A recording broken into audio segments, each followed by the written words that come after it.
نبی پاک علیہ الصلوۃ والسلام کو پیغام دیا، کفار نے حضور حاضر ہوئے تو وہ کہنے لگے معاذ اللہ اگر آپ پر کسی کا اثر ہے تو ہم وہ جن اتروا دیتے ہیں، اور اگر آپ کو پیسے چاہیے تو ہم ساری دنیا کی دولت جمع کر کے آپ کے قدموں میں ڈھیر کر دیتے ہیں، اور اگر آپ کو سرداری چاہیے تو ہم آپ کو سردار بنا لیتے ہیں، لیکن یہ آپ چھوڑ دیں تبلیغ کرنا، فساد معاذ اللہ پیدا ہو گیا۔ تو نبی پاک علیہ الصلوۃ والسلام نے فرمایا نہ سرداری نہ دولت، کرنی دین کی تبلیغ ہی ہے۔ اور کریم نے فرمایا دیکھو پہلے کہاں سمجھوتا کر لو، پھر کہا دھمکی سے ڈر جاؤ، اب یہ باتیں نہ بنی تو اب آ گئے سرمایہ لے کے، دولت لے لیں، آپ اقتدار لے لیں، کوئی کرسی لے لیں۔ ایک بہت بڑے بزرگ تھے ہمارے، ان سے ایک صدر نے کہا میں آپ کو وزیر بنانا چاہتا ہوں۔ انہوں نے کہا یہ ذرا ڈاڈا بولتے ہیں، تو ان کو کہا میں آپ کو وزیر بنانا چاہتا ہوں، تو وہ ہنس پڑے، کہنے لگے چلیا میں بادشاہ ہاں، بادشاہوں نے بھی کدی وزیر بنایا کسی، میں تے بادشاہ مانو وزیر، میں تے بادشاہ، تو مجھے جانتا ہی نہیں، میں اپنی حیاتی تو قربان تھی وہاں، ساری محمد پکیندے گزر گئی، ہمیں تو جانتا ہی نہیں، میں بلبل خوش لہجہ گلزار نبی ہوں، میٹھی میری باتیں ہیں کیونکہ نمک خار نبی ہوں۔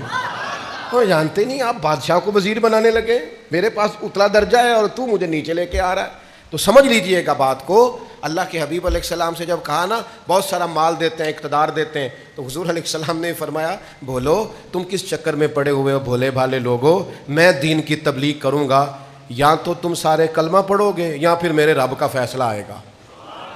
اور پھر اللہ کا فیصلہ آیا، پھر اللہ کا فیصلہ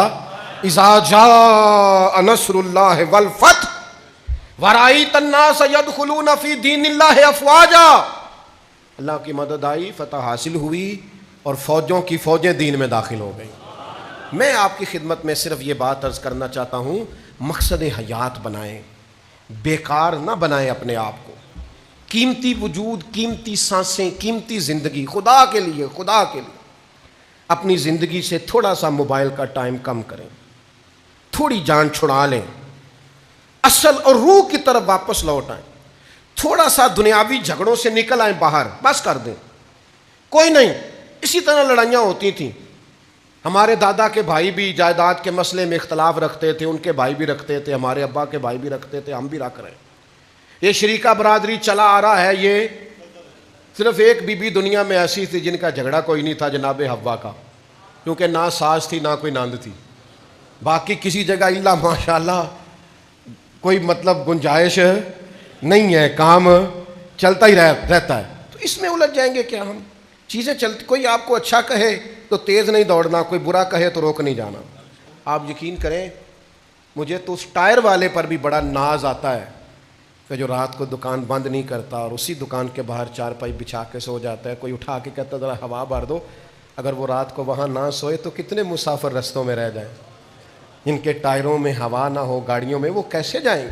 مقصد تو بنایا نا اس نے یار، ہر شخص ایک مقصد کے لیے بیٹھا ہے، کوئی مقصد بن جائے، زندگی کسی کام لگ جائے، ضائع ہو گیا بڑا ٹائم، باقی کا ضائع نہ ہو، کچھ کر گزریں، کوئی ڈیوٹی ہو، کوئی خدمت ہو، جو ہم کر سکتے ہیں وہ ہم کریں۔